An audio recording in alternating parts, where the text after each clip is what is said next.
কোটা অবধি জেলেই থাকবেন শিক্ষক নিয়োগ দুর্নীতি মামলায় অভিযুক্ত জীবন কৃষ্ণ সাহা। নজর শিক্ষক নিয়োগ দুর্নীতি মামলায় অভিযুক্ত বরেয়ার বিধায়ক আগামী 27শে অক্টোবর পর্যন্ত তার জেল হেফাজতের নির্দেশ।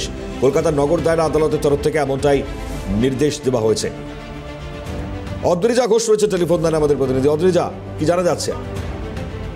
দেখো মূল্য যে বিষয়টি জানাই, ভাতৃদ্বিতীয়া পর্যন্ত কিন্তু জেলেই কাটতে চলেছে নবম, দশম, একাদশ, দ্বাদশ শ্রেণীর শিক্ষক নিয়োগ দুর্নীতি ইডি মামলায় অভিযুক্ত বড়োয়ার বিধায়ক জীবন কৃষ্ণ সাহার, এবং এই মামলার আগামী শুনানি আগামী 27শে অক্টোবর ধার্য করা হয়েছে। ততদিন পর্যন্ত কিন্তু জেল হেফাজতেরই নির্দেশ দেওয়া হলো অভিযুক্ত, এবং শুধু তাই নয়, ওই দিন তার জামিনের আবেদন সংক্রান্ত শুনানির মামলার দিনও ধার্য করা হয়েছে আদালতের নির্দেশে। তো আমরা যে বিষয়গুলি দেখেছি যে ইতিপূর্বে শনিবার কলকাতার ব্যাংশর আদালতে তার তার বিরুদ্ধে চার্জশিট পেশ করেছে ইডি। 80 পাতার চার্জশিট পেশ করা হয়েছে ইডি সূত্রে, এমনটাই খবর।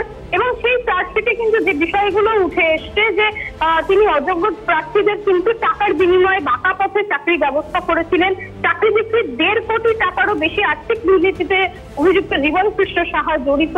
দুর্নীতির কালো টাকায় মুর্শিদাবাদ সহ আরো বেশ কয়েকটি জেলার নামে কিন্তু বেনামে 12টিরও বেশি সম্পত্তি কেনা হয়েছিল। তার আয়ের সঙ্গে সঙ্গতিহীন সম্পত্তির হদিশও পাওয়া গিয়েছে, এবং জীবন কৃষ্ণ সাহা অভিযুক্ত এই মামলায় তার পাশাপাশি তার স্ত্রীরও কিন্তু আয়ের সঙ্গে সঙ্গতিহীন আর্থিক লেনদেনের তথ্য পাওয়া গিয়েছে।